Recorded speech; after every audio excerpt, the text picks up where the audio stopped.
Everyone welcome back to the new video. तो आज हम एक बहुत ही ज्यादा स्पेशल तुम्हारे लिए वीडियो लेके आए हैं, जिनका IIT जैम अभी जो एग्जाम दे के आए हैं शायद कुछ वो होंगे और कुछ ऐसे भी स्टूडेंट्स होंगे जो कि पहली बार एग्जाम की प्रिपरेशन करने वाले हैं, चाहे वो IIT जैम हो, गेट हो या कुछ भी हो एग्जाम। वो सारी की सारी मैं तुम्हें यहां पर इस वीडियो में थोड़ी सी नॉलेज देने की कोशिश करूंगा। मैं यहां पर आज इतना ज्यादा इन डेप्थ तो नहीं जाने वाला हूं, बट बताने वाला हूं कि ये जो मेनली 4 एग्जाम्स होते हैं, इसके अलावा भी अगर मैं 1-2 एग्जाम तुम्हें बताने की कोशिश करूं तो TFR के साथ हम ISI का एग्जाम कंसीडर कर सकते हैं और एक CMI का एग्जाम कंसीडर कर सकते हैं। और तीनों के तीनों ना IIT जैम से बहुत ऊपर, बहुत मतलब अच्छे लेवल के एग्जाम होते हैं।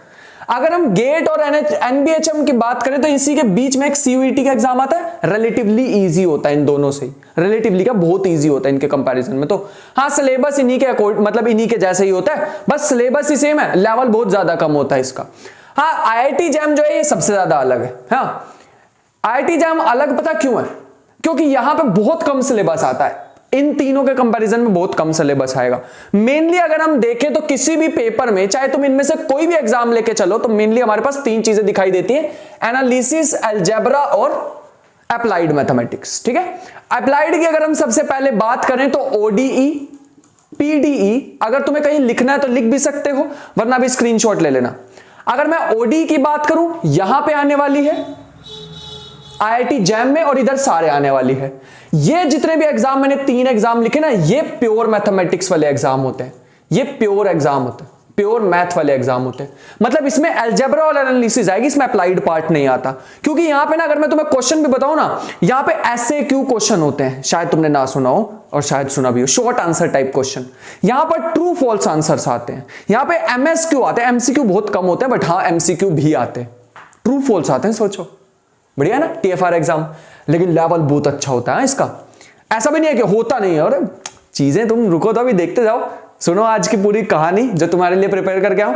अप्लाइड में अगर और बात करें तो न्यूमेरिकल एनालिसिस की बात कर सकते हैं हम, है ना, न्यूमेरिकल एनालिसिस की बात कर सकते हैं। फिर हम बात कर सकते हैं इंटीग्रल कैलकुलस की, इंटीग्रल इसमें आ जाता है। फिर हम बात कर सकते हैं वेक्टर कैलकुलस की, ये सारी चीजें इसमें आ जाती हैं, और भी 1-2 टॉपिक घुस ही जाते हैं। जैसे इसकी अगर बात करें, अप्लाइड तो इधर इधर ही आने वाली है। और अगर मैं तुम्हें बताऊं, इसमें से भी जैम के एग्जाम में यहां से एक आती है OD और एक आता है इंटीग्रल कैलकुलस। ना तो PD तुम्हें देखने को मिलेगी, पार्शियल डिफरेंशियल इक्वेशन, ना तो तुम्हें यहां पर न्यूमेरिकल एनालिसिस देखने को मिलेगी, ना वेक्टर कैलकुलस। वेक्टर कैलकुलस भी हटा दिया है, अभी रिसेंटली ही हटाया था। ठीक है, और कैलकुलस वाला सारा पार्ट मैं इंक्लूड कर रहा हूं यहां पे। हाँ, जितनी भी कैलकुलस के पार्ट होते हैं ना, सेवरल वेरिएबल वगैरह, और रीमान इंटीग्रल हो गया, और मेट्रिक स्पेस हो गया, वो सारा इधर आता है। जैम में अगर तुम मेरे से यहां पे पूछो, कैलकुलस के बेसिक वाले पार्ट आते हैं, 1 और 2 वेरिएबल, जैसे continuity, differentiability, partial derivatives, Taylor series, और ये सारी चीजें, हाँ ये सारी आती हैं जैम में भी। लेकिन मेनली ये 2 टॉपिक OD, PD, और ये बाकी के जितने टॉपिक हैं ये इनमें आते हैं। ठीक है, NBHM की भी अगर मैं बात करूं तो ये भी ज्यादा इंक्लाइंड होता है प्योर वाले की तरफ, है ना। ये भी मैं अगर कनेक्ट करूं ना तो मैं इससे ज्यादा कनेक्ट कर पाऊंगा। अगर तुम पेपर भी देखो तो ज्यादा इसकी जो साइड होती है ना, वो प्योर वाली पार्ट होता है। समझ पा रहे हो? तो समझ गए ना यहां पे? तो ये चीज है हमारे पास। आगे चलते हैं। यहां पे NBHM जो है ना, वो अप्लाइड में थोड़े से और भी टॉपिक आते हैं। जैसे वहां पे तुमने 2D 3D ज्योमेट्री पहले पढ़ी होगी, वो ज्योमेट्री वगैरह चीजें भी यहां पे आ जाती हैं। जैसे कोनिक सेक्शन तुमने पढ़ा होगा ना, कोनिक सेक्शन भी आ जाता है, और वो कोनिक सेक्शन और 2D 3D ज्योमेट्री है, वो यहीं पे ही आती है NBHM में, बाकी में नहीं आती है। समझ रहे हो? बाकी में नहीं आती, इसी में आती है। यहां तक क्लियर है?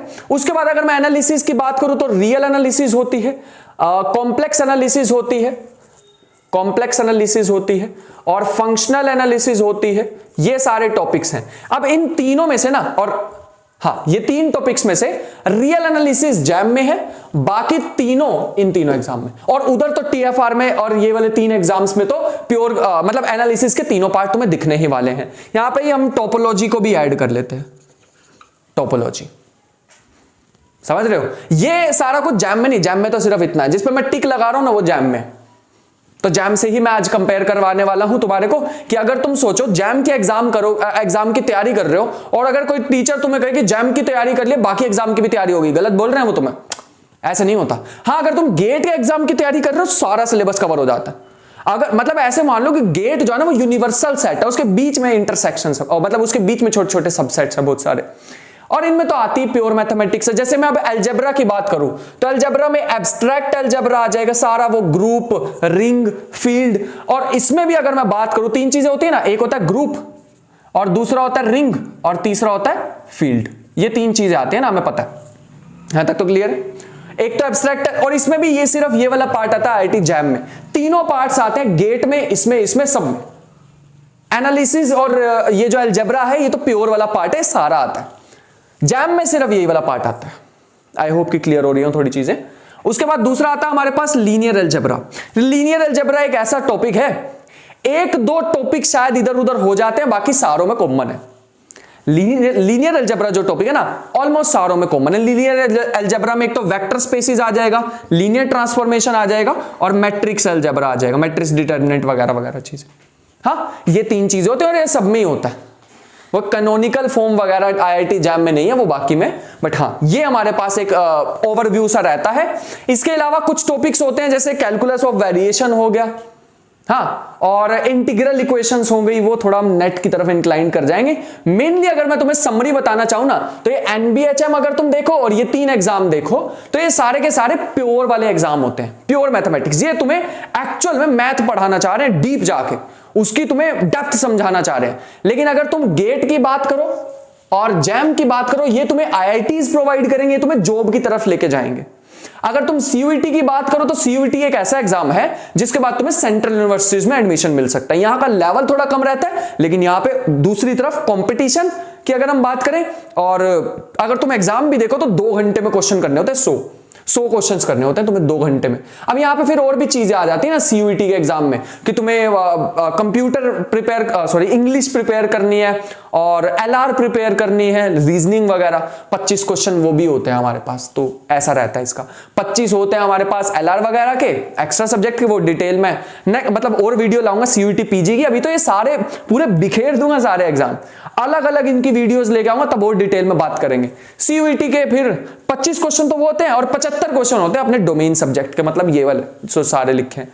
इनमें से देखो मैंने टिक कितने किए, real analysis, abstract algebra, ODE, यहां पर लीनियर अलजेब्रा, इंटीग्रल कैलकुलस। बस इतना सही है जैम का एग्जाम।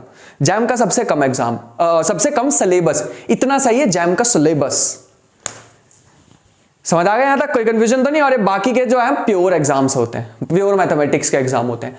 अब तुम कहोगे भैया आपने तो ये क्या मतलब वीडियो में समझ नहीं, आप क्या बनाना चाहते हैं? अरे मैं तो एक्चुअल में बताना चाहता कि इसका सिलेबस कंपैरिजन कराना चाह रहा था कि इनके सिलेबस में किस में क्या टॉपिक है, किस में क्या नहीं है। अब जैसे मैंने ये लिखा, ये सिर्फ एनबीएचएम में और किसी में नहीं है। बेसिक तो ऑब्वियसली सब में यूज ही होगा, लेकिन ये डायरेक्टली टॉपिक यहां पे क्वेश्चन बनते हैं एनबीएचएम में। समझ पा रहे हो? तो ये आज हमने एक कंपैरिजन किया है। आई होप कि तुम्हें पसंद आया हो। मुझे पता है बहुत सारी क्वेरीज होंगी। अब तुम्हारी सबसे पहली क्वेरी होगी कि भैया पहले तो एक तो इन सबकी अलग अलग वीडियो लाओ, हमें तो सिर्फ जैम के बारे में जानना 2024 में कैसे प्रिपेयर करें। भैया हमारे लिए तो सिर्फ एनबीएचएम के बारे में बताओ, हमारे को तो सीयूईटी की प्रिपरेशन। अरे सबकी वीडियो आएगी, ठहर तो, सबकी वीडियो आने वाली है। और 20 को इतना बड़ा सरप्राइज मैंने बना रखा है। अभी 20 को हमारे कोर्सेज भी आने वाले, सारे जितने भी तुम चीजें सोच सकते हो सब पे हमारे कोर्सेज अवेलेबल होने वाले तुम्हारे लिए। बहुत बड़ा सा सरप्राइज लेके आने वाले मेरी तरफ से। जितना अभी तक मैंने सीखा है, जितनी भी चीजें जो भी हैं, वो सारा उस एक दिन में हम निकालने वाले हैं। बहुत ही जल्दी अभी आने ही वाला है। हाँ, तो ये था सिलेबस कंपैरिजन। अब दूसरी चीज आती है कि भैया अगर हमें प्रिपरेशन करनी है तो क्या हम ऐसा कौन सा एग्जाम है जिसकी प्रिपरेशन करें और ऐसे एक पेड़ की शाखाओं की तरह सारी प्रिपरेशन हमारी होती रहे? तो मेरे ख्याल से वो एग्जाम है गेट।